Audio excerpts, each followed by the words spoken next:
Ronnie Nolan, President, CEO, Health Agents for America, coming to you live on Tuesday and not Monday. So hopefully some of you folks that actually listened to Monday Morning News missed me. And if you didn't, that's okay too. But I was having some back issues yesterday, so couldn't really focus or get some work done. But doctor's appointment on Wednesday, just need some shots. I know there are a lot of my members that get the steroid shots and everything that we need to keep going, so I will be just fine. Last week, most of you know, I was in Washington, D.C. on Tuesday and Wednesday, full days with your chairwoman of the board, Bridget Gilbert. We had a lot of Hill visits, and we did some site visits for our Washington, D.C. Summit 2024. So hopefully we'll know where we're going to go in a couple of months once we work on the contracts.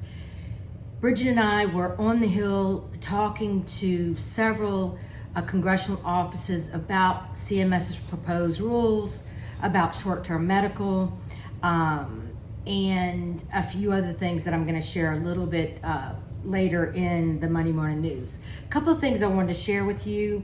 CMS recommends extension of special enrollment for individuals losing Medicaid and CHIP. That is a Wagner Law Group article that's in your Monday Morning News. Please take a look. That's important if you work in the individual market and you're looking to expand your business and or just help folks that are losing their Medicaid coverage and want individual coverage.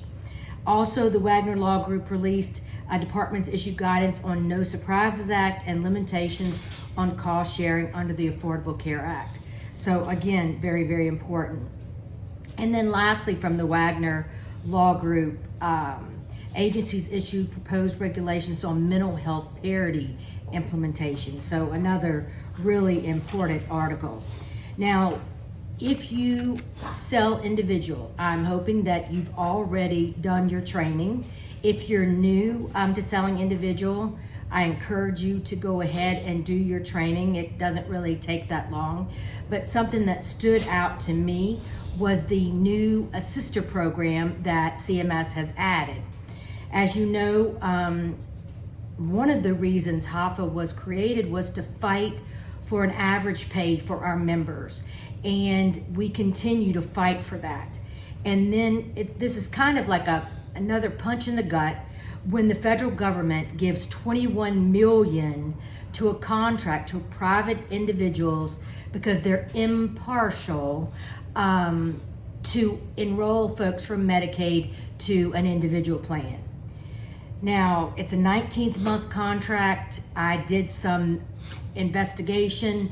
I included the article in your Monday Morning News so you could see what company received this $21 million. And, you know, to know that most of us fight for $10, $15, $20, $30, maybe $30 a month to help individuals, which is very complex. We help them all year long. To know someone's getting paid $21 million for one pop.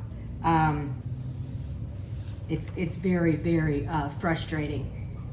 And then I said I want to talk about some of the things we talked about on the Hill. Some of the things we talked about, some of the things I just learned about.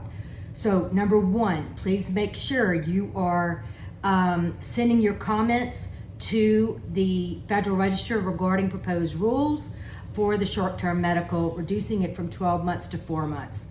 Even if you do not sell short-term medical, you should be worried that the federal government continues to make decisions for the American public and for clients of your colleagues. So definitely do that. Number two, sign the petition. We'd like to have as many people as possible sign the petition. Share it with your office, share it with your clients.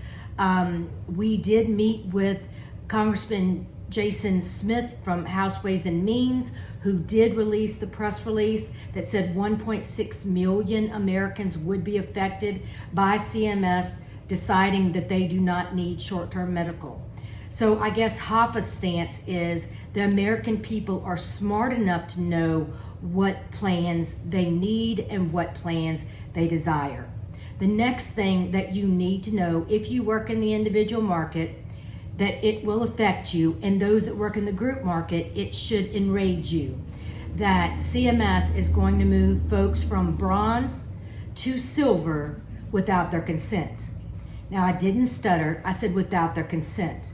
Now, knowing that we now have to record our Medicare calls, that we have to be transparent about our commissions on our group clients, and now we have to have a consent form signed by all our clients before we help them, to know that number one, they're creating new assisters, and number two, the federal government is deciding that someone needs a silver plan versus a bronze plan.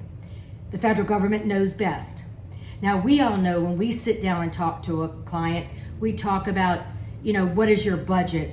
Who are your doctors? What is your medicine? What are your needs? Do you have any ailments? Do you go to the doctor more often? Do we have any high dollar prescription medicine that we need to talk about?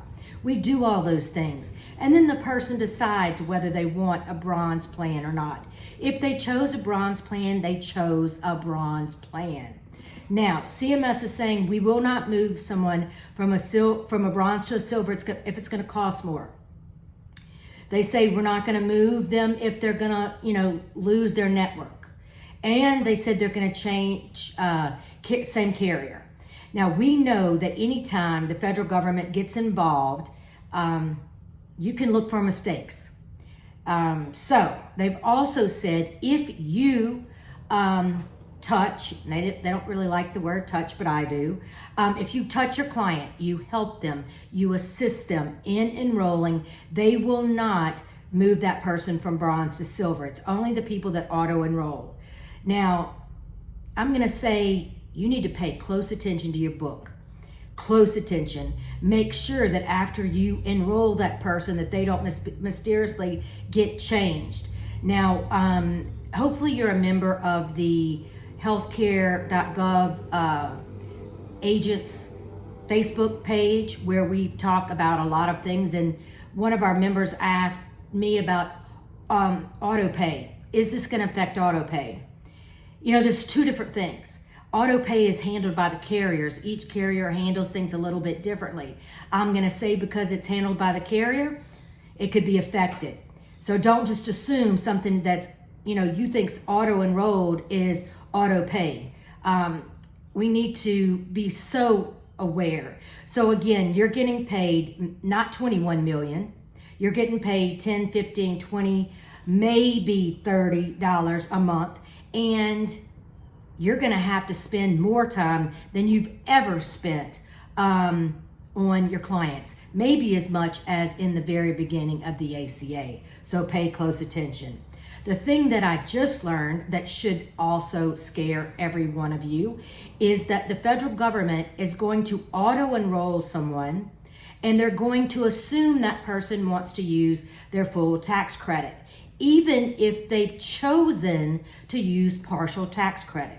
Now, we know some people that their income goes up and down, so they might choose to use a smaller amount of their tax credit in, preparation for the fact that they don't want to have to pay the federal government at the end of the year.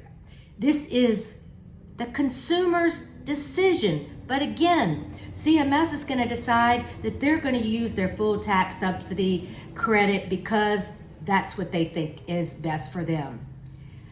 I hope you're all enraged. Everyone on Capitol Hill was enraged. They could not believe that the American people's plans were going to be changed without their consent. Without their consent, without their consent, without their consent.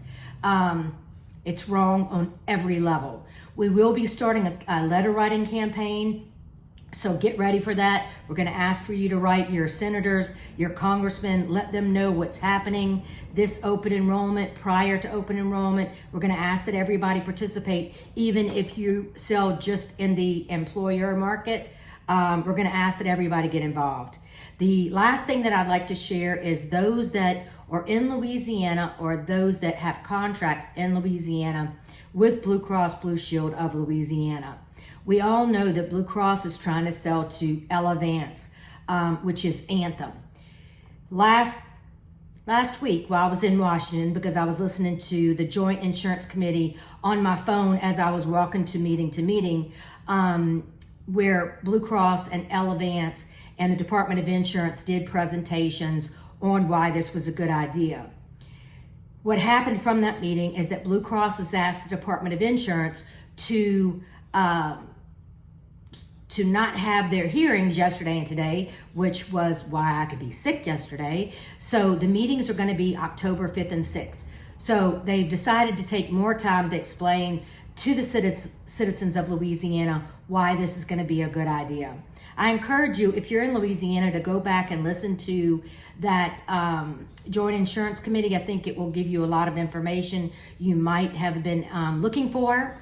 Because I wasn't there, I did have Derek Babcock, our legislative chair, read HAFA's letter about our concerns. We have not come out and said we're against it, we're for it. We're saying that we've had several meetings with committees, and we are concerned. There have been several articles that have been shared with me in the last couple of days about issues with Anthem and other states not paying their claims.